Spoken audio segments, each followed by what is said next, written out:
All right, so you're just going to be listening to the background noises of Kepler. Dev Insights Renegades ability tuning preview just dropped while I was grinding through the campaign on my Warlock to be able to get a whole bunch of tier 5s. Anyway, let's see if this article can stop me from switching off of Hunter. Okay. Dear Guardians, combat team here with the final sandbox tuning preview article for Renegades. This one is the ability focus article, specifically buffing player abilities. Below, you'll find dozens of juicy ability buffs, handful of PvP only nerfs, and one solitary PvE nerf. A lot of changes here to avoid turning this novel, blah, blah, blah, blah, blah. Let's start with the Hunter changes. Hunter.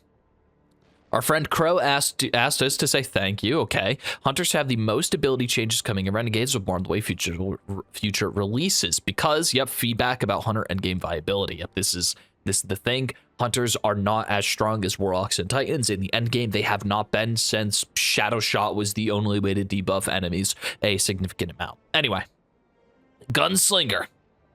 Gunslinger changes are primarily focused on making Gunslinger damage more impressive. Gunslingers typically need to be precise with their abilities, so they deserve a satisfying payoff. So this applies to both the Deadshot and the Six-Shooter. Increase damage against non-boss combatants by 15%. Increase damage against boss combatants by 26%. This change removes the disparity between boss and non-boss damage. Gun projectiles now provide Scorch when fired inside Wall of Radiance. Golden Gun counts as Radiant for increasing damage. Thank God.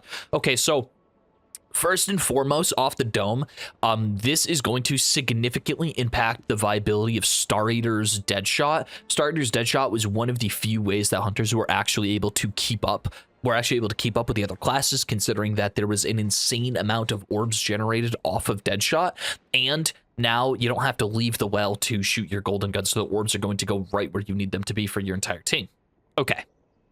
Blade Barrage had increased damage by almost 39%. Wow, okay. The knives, explosive knife, weighted knife, and a lightweight knife are getting just massively increased damage across the board by against red bars by 50% and against everything else by 36%.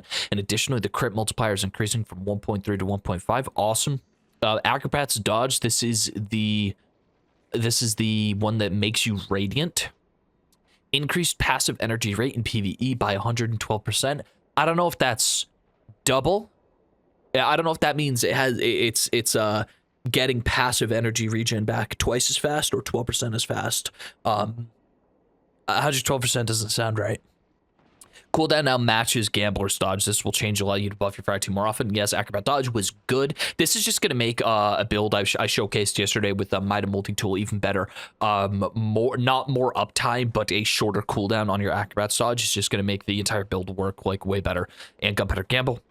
Shooting the dynamite in midair now increases damage by 50%, expands the radius, and creates submunition. Oh man, hell yeah. Gunpowder Gamble was already my favorite ability on Hunter. It just felt so satisfying to use that nothing else really mattered to me. Holy moly, that's actually insane. 50, like, this just fits into the buff now, considering that Gunpowder Gamble already inherits the increased damage from your grenade and also is able to synergize with things like Heart of Innermost Light on the exotic class item to get even more damage from that. This is just going to be crazy in PvE specifically. It's just going to make my builds, it's going to make solar builds better all around the corner, especially on Prismatic. All right, now Void, Night Stalker. The changes to Night Stalker in this release are mostly centered on Shadow Shot Super. We want Deadfall to be the best choice for weakening beefy targets while making Mobius Quiver a top-tier damage choice. Okay, here are the changes. The tether source now attached to combatants on direct impact, which is awesome because before it would you would shoot a combatant and it would tether based on the point in the universe at which you were able to hit them, which means that enemies sometimes are able to just move their way out of it. So now if you have a big target, your big target is going to keep the tether on them. Awesome. Increase the weaken effect to 35%, and now Deadfall is the strongest weaken in the game now, even weaker than the Tractor Cannon. Always should have been the case.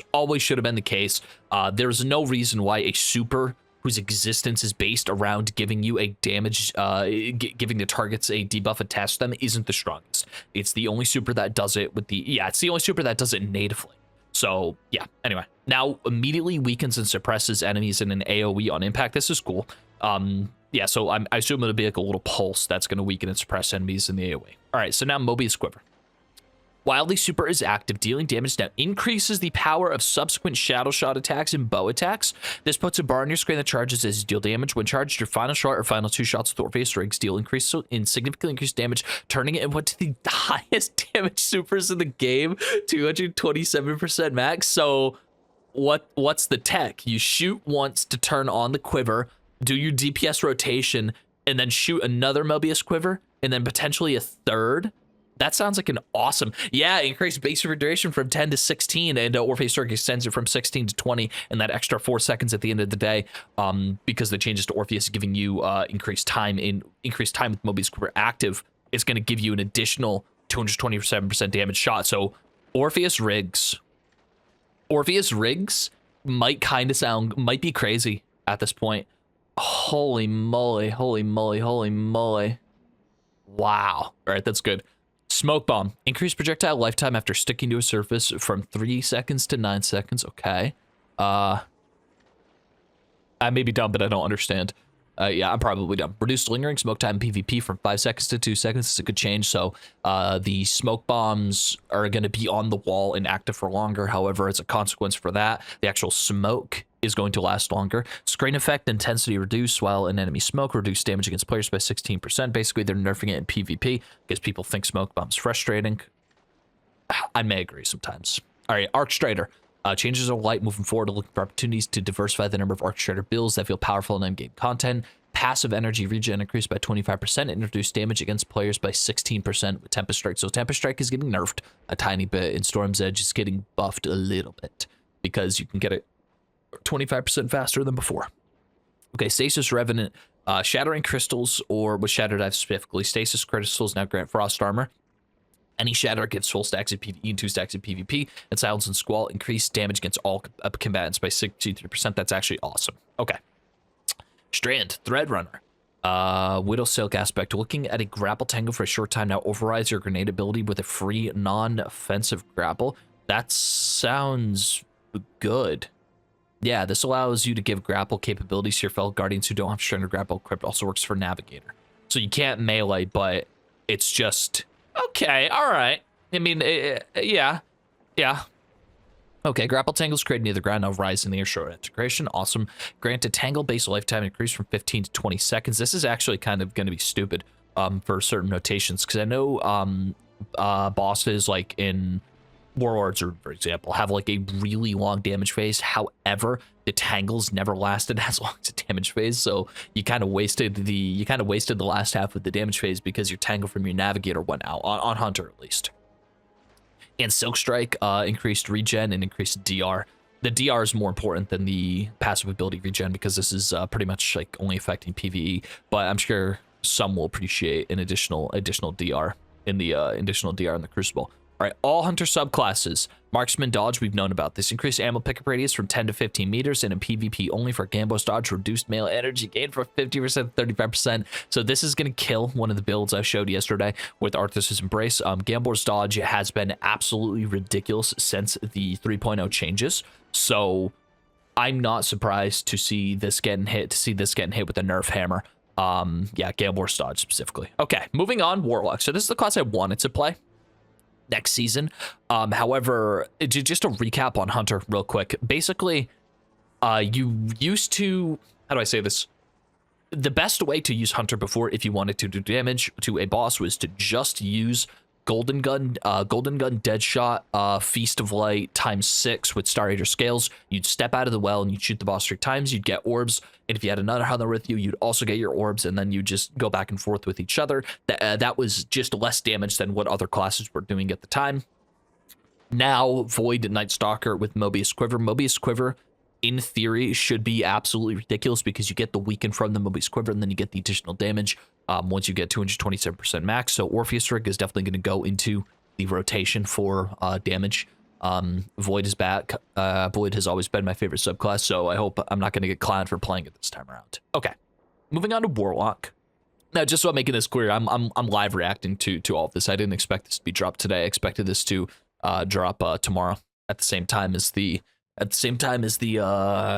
developer live stream, but it kind of makes sense that it's dropping now. Okay. Dawnblade, we already knew about this. Increased damage against combatants by 20% and projectile scorch enemies by default. We already knew about that. They're changing Voidwalker supers to be more effective and enhance their gravity multiplication. What? I've never heard that. This is the first time they've ever talked about gravity manipulation. That's so. Where did they get that one from? Anyway, with Warlock here, Nova Warp charging the primary attack now pulls enemies towards the Warlock, which is good. Increase primary attack damage by 15%, and Dart Blink releases weakening Seekers. So that's definitely that's cool. That's cool. And the Super Vortex now repeatedly pulls enemies towards it during its lifetime. So it's not just you get pulled. If you're inside of it, you're going to get pulled. I would assume it's going to increase the radius, but it's not going to increase the radius damage. So there'll be a gravity effect the closer you get to it. And just had to pause the video to yawn for a second. All right, Arc Stormcaller. This is going to make our Stormcaller changes are focused on making Stormcaller super damage more competitive. We already saw this a little bit with Stormdancer's Brace. They made that exotic charge its stacks just by dealing damage to one target instead of getting kills. So that's cool. Increase maximum sustained damage from 50% to 65%. This is going to be something that synergizes really nice with the new Stormdancer's Brace rework that we're going to be getting. I 100% expected this to happen. We'll see how Stormtrance stacks up in damage calculations. We're going to have to hold Aegis at gunpoint and tell him to update the spreadsheet. Anyway. Chaos Reach, increased damage against components by 20%. This isn't going to be back in meta at all. I don't think so. Ionic Sentry no longer blinds the user upon creation. I didn't even know that this was an issue, honestly, but that sounds really annoying, and I'm glad they fixed it. And Lightning Surge and Prismatic Aspect only reduce damage against players by 16%. This is just going to stop the slide melee BS in Crucible with Devour. I just hate it. I hate the slide melee. Anyway, Stasis Shadebinder. Increase Shadow Wave damage against frozen targets by 210%. It's still going to be ass. I don't know what we're thinking about this. It's still going to be bad. Winter's Wraith is only used in Crucible. Frost Pulse reduced player freeze radius from 7.5 meters to 5 meters. Nerfs, so now slows players between 5 meters and 8 meters. This isn't going to help anything. Yeah, the slows do nothing pretty much in Crucible against any players who actually have thumbs. So yeah. All right, Needle Storm. Needles now prioritizes bosses, mini bosses, and champions over other enemies. I had a friend say today that he was doing testing with this in Needle Storm. It tracks other things too frequently. So even though Matadoxia is going to turn this into the basically Warlock version of Courageous of Falling Stars, the tracking was going to keep it away from being top tier. There's a garbage truck going through my neighborhood right now. Holy moly. All right. Needle Storm. Needles now prioritizes boss and mini boss champions. So like I said, this should improve the tracking. All Warlock subclasses. Healing and Empowering Rift. Rifts can be cast while moving and increase the rift radius. Ooh, okay. That's awesome.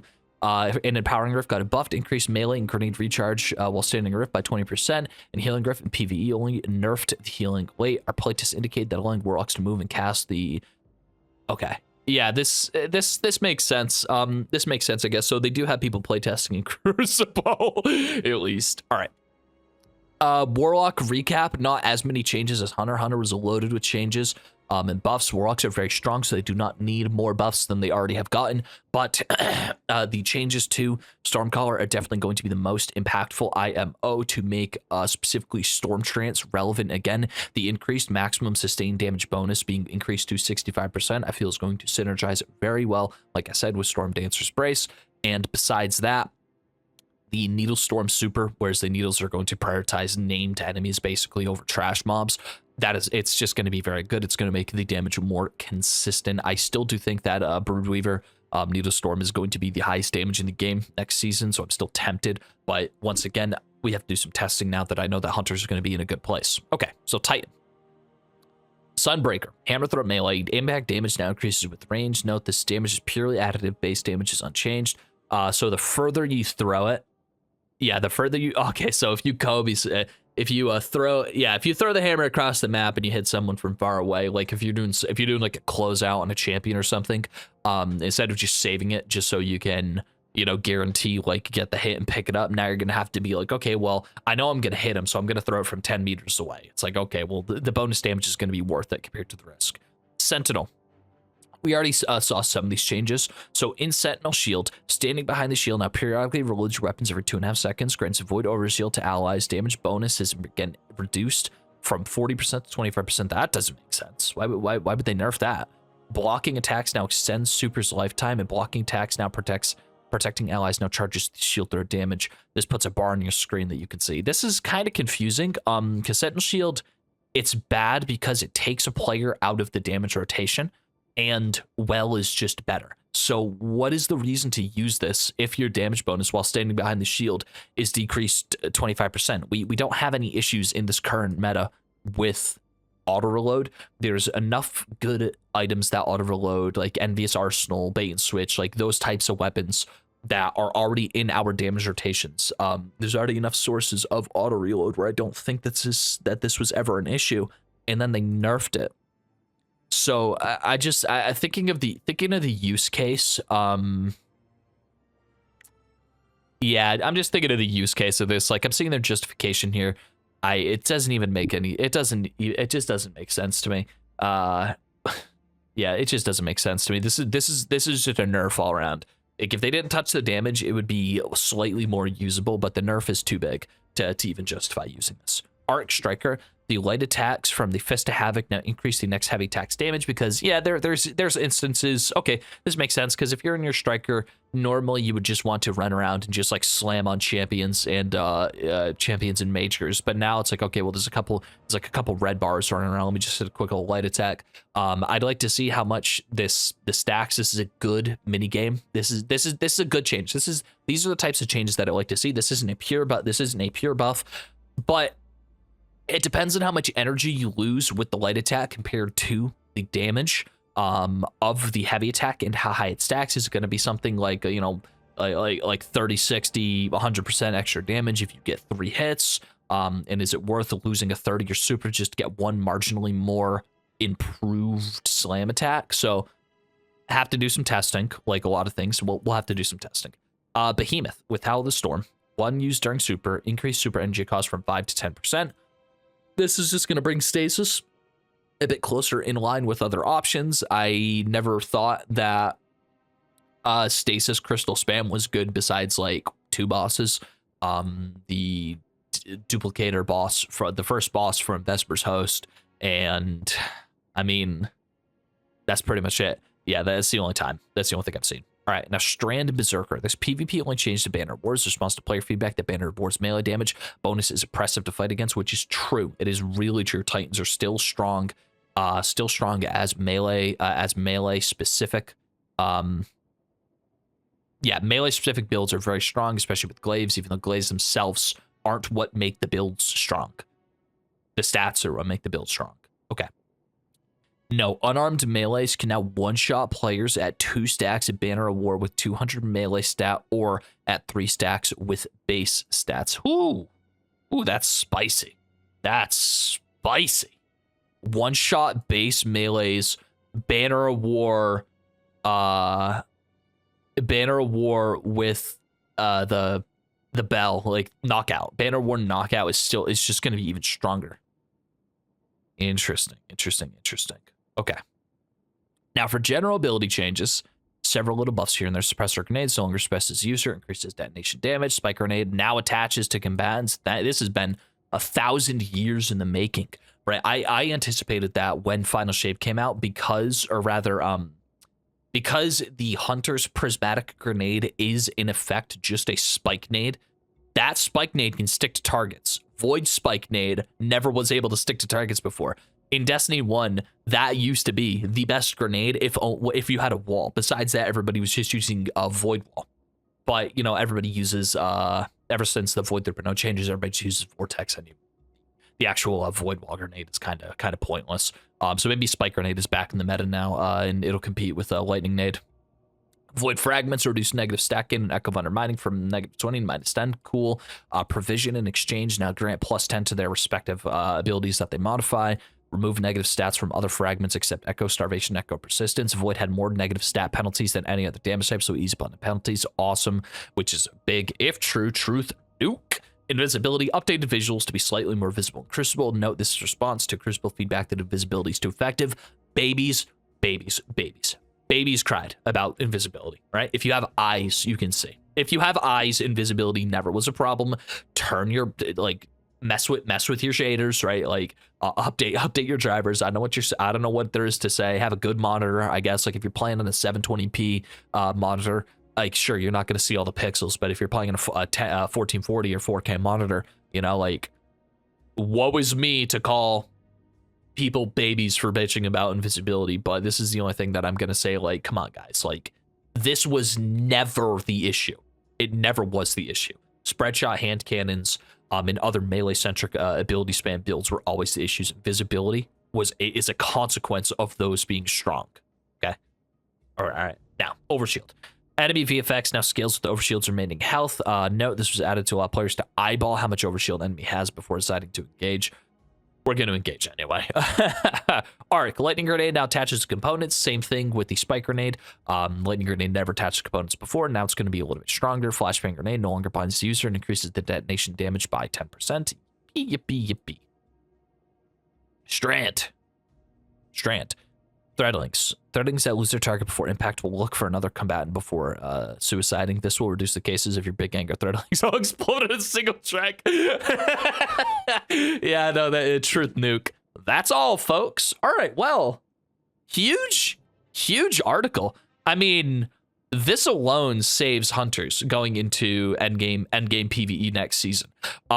It's going to make Crucible a little bit more bearable for people who, like I said, are babies and can't deal with hunter invisibility. But besides that, I mean, I already mentioned to you a few builds. I'm going to make another video about builds going into next season now that we know what these ability changes are. I feel that Golden Gun Deadshot with the Star Eaters, the fact that you can stand inside of the well and shoot instead of having to be outside of the well is just going to be even crazier than we've ever seen before. Not only that, Gunpowder Gamble getting a 50% increase to damage is mind-boggling for me, at least. I love using Gunpowder's Gamble, and this is just making it even better. Excuse me.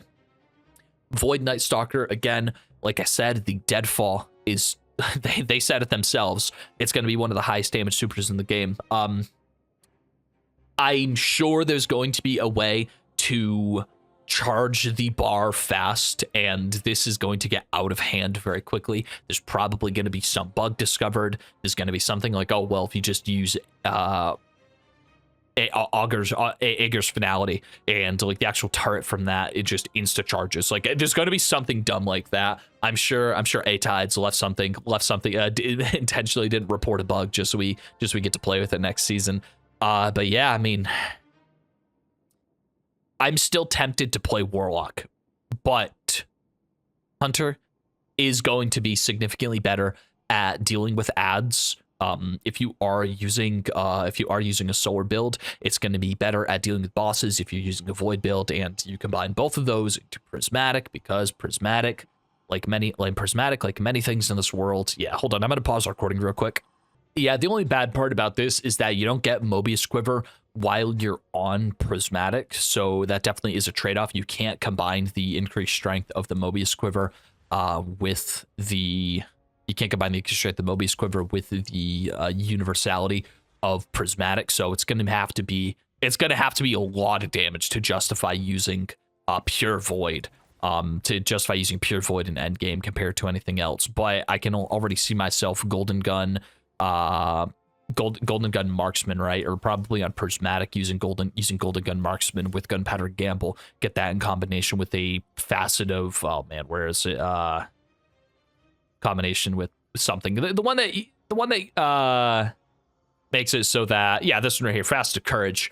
You do this Fast to Courage, you get some void debuff, either your Duskfield or Grapple, combine it with your, Transcendent Grenade that's been sticking to more targets. I feel like this is going to be a awesome setup for damage combination with Star Eaters, or you can even use one of the exotic class items with the Spirit of the Star Eater. But my builds are a mess right now. I'm still working everything out. I hope you enjoyed the analysis. Remember, you mean something to somebody. Take care out there. Like, comment, subscribe. Let me know what you think. I still have to put some thoughts together. I will be putting some builds together for next season, so keep that in mind. Stay tuned for more.